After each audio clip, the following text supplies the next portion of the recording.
On September 8, 2011, I experienced something that changed my life. On that day, I was working on a pressing project. At some critical stage of the project, my colleague and I disagreed on a decision.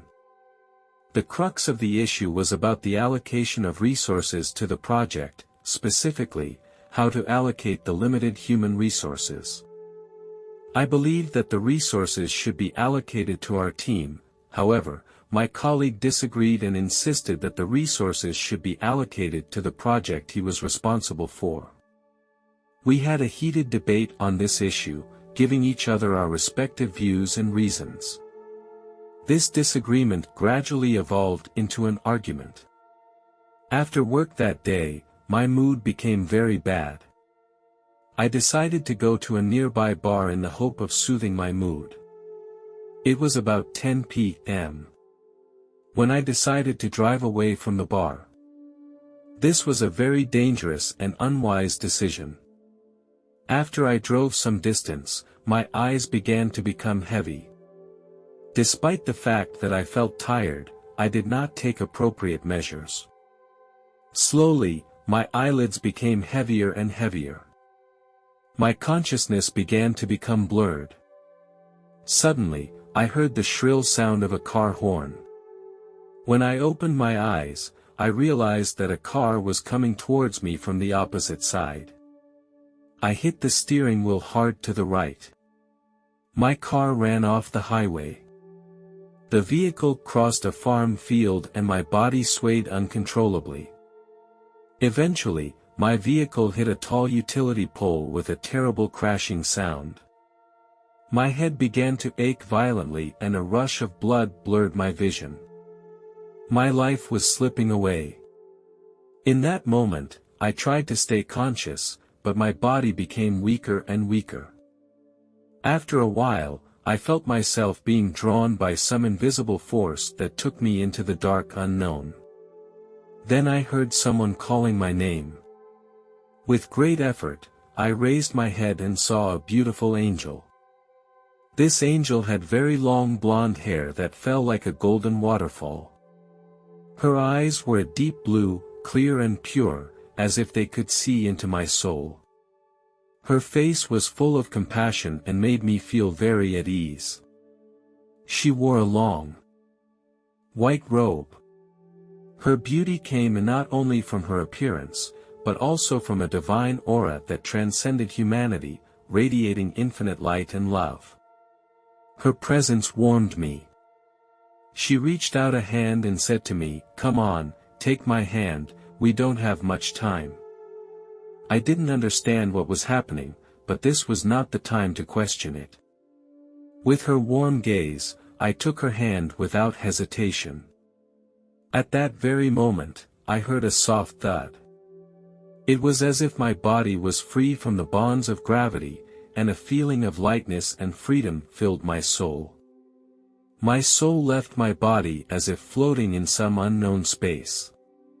Then the angel began to soar swiftly into the night sky and I felt myself being taken off the ground. I looked down and some strange creatures were staring up at me. The creatures looked so monstrous that it was as if they were from hell. Their bodies were twisted and deformed, their skin filled with cracks. Their heads were strange and terrifying, and their eyes were like blood-red flames, their pupils filled with an evil glow. These creatures seemed hostile, and their presence frightened me. They tried to approach me as if to drag me into an abyss of darkness. The angel calmly told me that these spirits were cursed. She went on to explain that I was safe here and did not have to worry about these cursed souls. Her voice gave me an inexplicable sense of peace. With her guidance, I was ready to continue my mystical journey. Curious, I asked that angel where we were going. She smiled and answered me, "I will take you to heaven." This answer surprised me because I hadn't been to church in 10 years and rarely even prayed. 10 years ago, my best friend died in a traffic accident. At that time I had prayed to God but received no answer. I became skeptical about the reality of God, which dealt a heavy blow to my faith. Secondly, I gradually lost myself in real life. The pressure of work took up most of the time. I felt that faith did not help much in coping with real problems. I felt that praying was a great waste of time. And religious beliefs had become strange and distant in my life. I didn't quite understand why I was considered a devout believer. After a while, the angel told me that we had arrived. The angel gently let go of my hand and we came to a magnificent circular building. The building was tall and magnificent and shook me to my core. The doors were beautifully carved with patterns and mystical symbols, exuding an ancient and mysterious atmosphere. As we approached the gate, it began to open slowly, as if welcoming us. I felt both excited and slightly nervous inside. But I knew that no matter what happened, the angels would always be with me.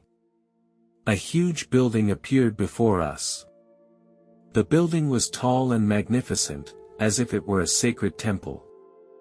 The walls of the building were very smooth and shimmered with a faint glow. As I walked into the building, my eyes were caught by an intense light.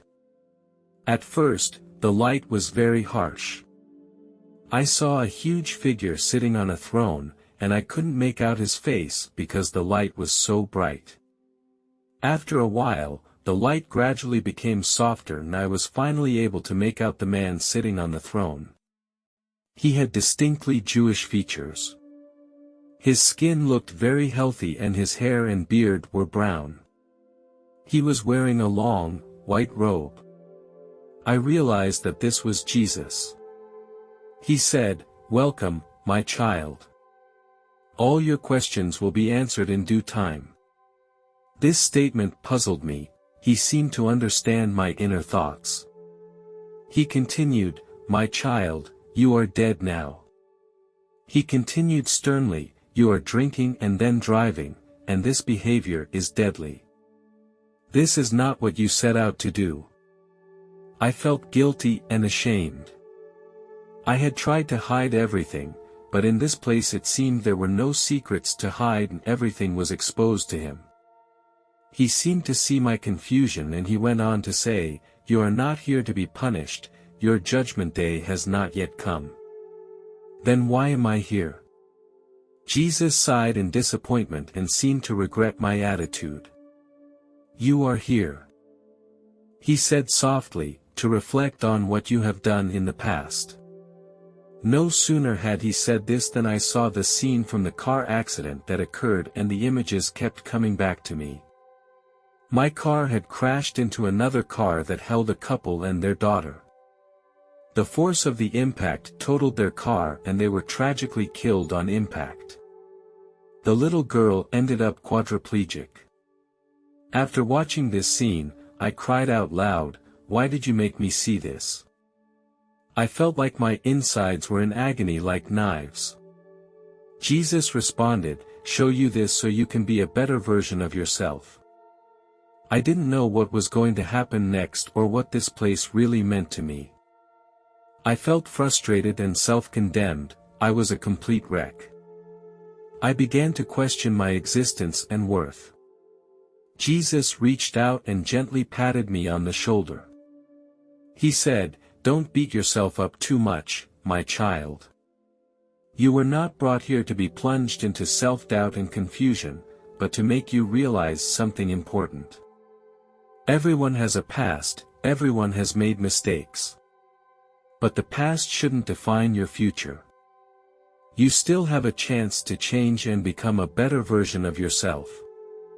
I felt understood and accepted, and it was an unparalleled comfort to no longer feel alone and self-conscious.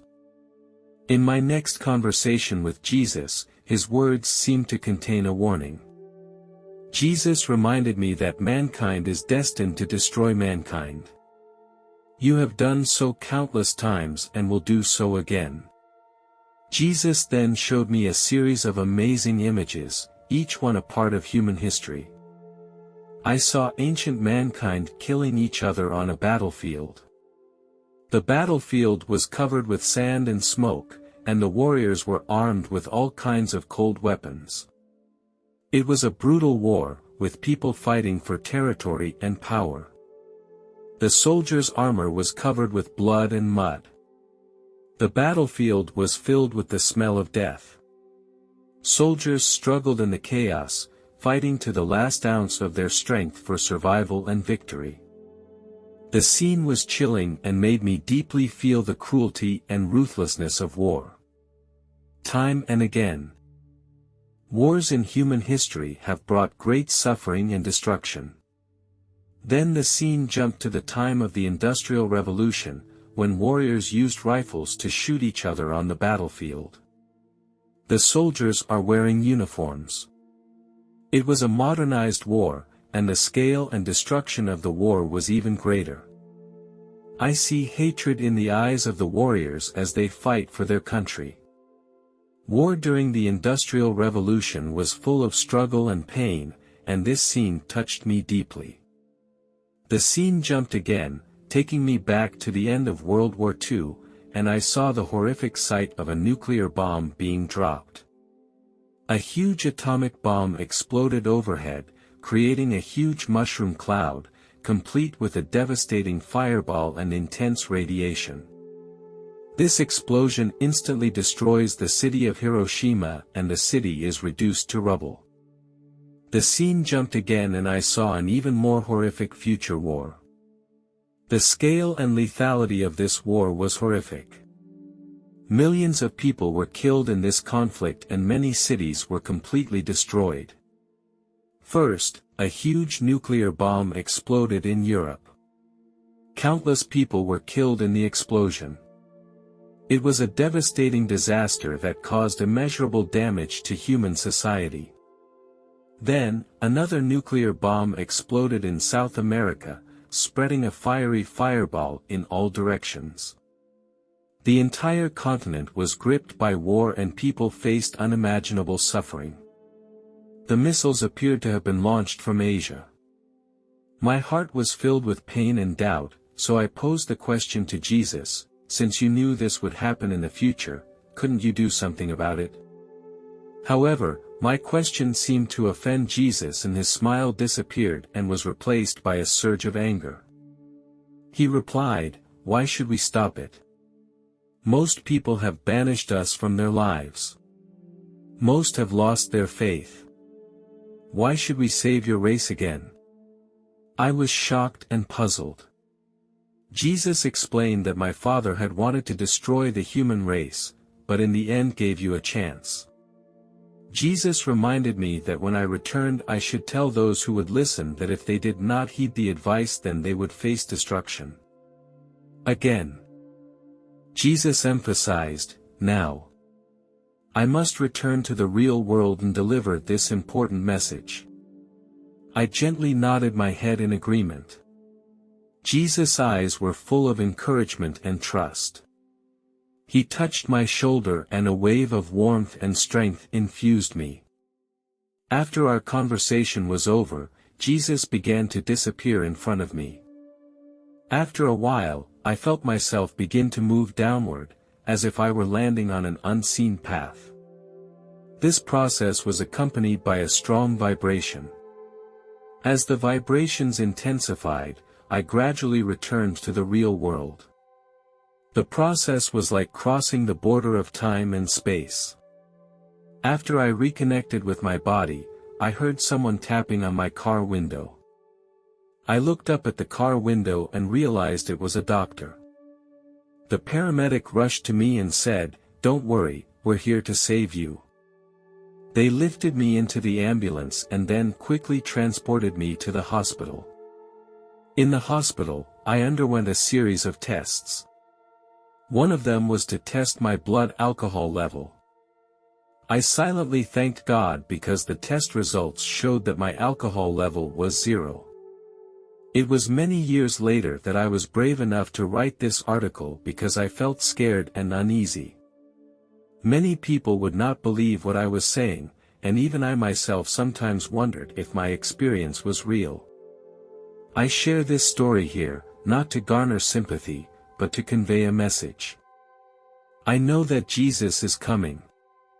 This is an urgent and important message, and I want people to listen and respond positively.